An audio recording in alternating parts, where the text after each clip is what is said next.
એમ નહીં, તમે કાયદાનું માનો છો કે ભાજપનું? કાનમાં લઈ લીધી. એડવોકેટને કોર્ટમાં નહીં જવા દો તમે.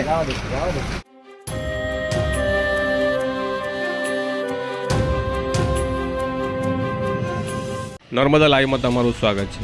ગઈકાલે રાજપીપળાની કોર્ટમાં ધારાસભ્ય ચૈતર વસાવાને લાવવામાં આવતા તેમના સમર્થકો અને લોકો મોટી સંખ્યામાં કોર્ટની બહાર એકત્રિત થયા હતા. ત્યારે પોલીસને અને લોકો વચ્ચે સતત કોઈને કોઈ મુદ્દે ઘર્ષણ થતું જોવા મળ્યું હતું. એડવોકેટને કેવી રીતે કોણ જવાનું? એડવોકેટને કેમ રોકો?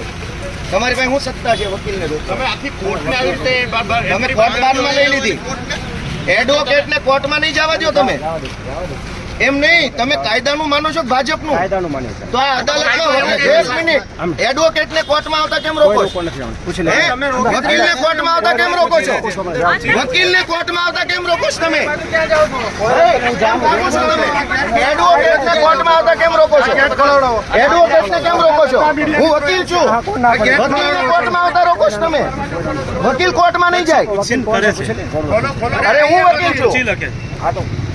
એડવોકેટને કોર્ટમાં આવતા કેમ રોકો છો તમે? વકીલ કોણ છે, કોણ નક્કી કરશે? કોણ નક્કી કરશે? ચાલો મીડિયા મિત્રો, અદાલતની અંદર આવતા વકીલને અદાલતમાં જતા રોકો છો તમે.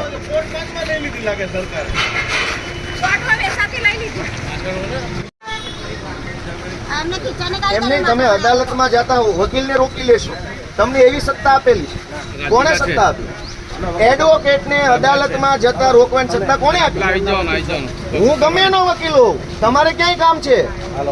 હું વકીલ છું, હું અદાલતમાં જવા માંગુ છું. તમે કોણ છો નક્કી કરવા વાળા કે હું કોનો વકીલ છું? તમે કોણ છો નક્કી કરવા વાળા? હું કોનો વકીલ છું તમે કોણ? તમે વકીલને કોર્ટમાં નહીં જવા દો. એક જ તમે અમને પૂછવશો ને અમને અંદર જવા દો. એક એટલે વકીલને અદાલતમાં જતા કોણ રોકશે ભાઈ? સામાન્ય લોકોને જવા દો અંદર. ચાલો બધા જવા દો અંદર. કોર્ટની અંદર નહીં જવા દો. ભાગે છે સાહેબ, ભાગે છે. ગઢવી સાહેબ ભાગે છે.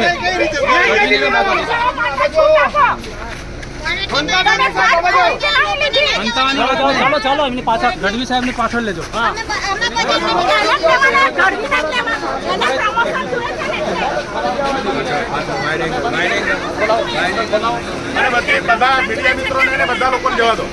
તમે જોઈ રહ્યા છો, તમે પ્રેસ મીડિયાની અંદર નથી જવા દીધું તો અમારો તો શું ક્લાસ લાગે? આજે ન્યાય મંદિર નામ આપ્યું છે, પણ ન્યાય માટે આમ પબ્લિકને જવા માટે બી તારા મારી દીધા છે. તો આ કોર્ટ ભાજપે હાઈજેક કરી લીધી એવું લાગી રહ્યું છે મને. હવે આ ભાજપ સરકારને એવું લાગે છે, અમને ભાજપ સરકારને ભલે ગમે તે લાગતું, પણ અમને એવું લાગે છે કે આ ભાજપ સરકાર પોતાની પ્રાઇવેટ કોર્ટ બનાવી હોય, ન્યાય મંદિર બનાવ્યું એવું લાગે છે. કારણ કે આ જે ન્યાય મંદિર છે એ ખરેખર જનતા માટે હોવું જોઈએ.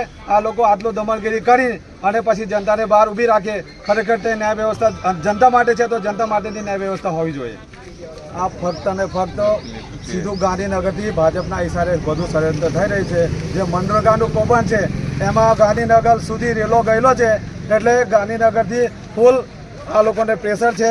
અને આ પ્રશાસન, પોલીસ હોય કે ગમે તે હોય ઇન્વોલ્વ, આ લોકોનો ભાંડો ફૂટવાનો છે અને ફૂટવાનો છે. હવે આ મનરેગાના જો આને 2700 કરોડ ખાધા છે એનો અમે અકાવીને રહેશું. અમે ચૈતરભાઈ જોડે છે. આપનું નામ? હું એક્સમેન વિજયભાઈ કેવડિયા.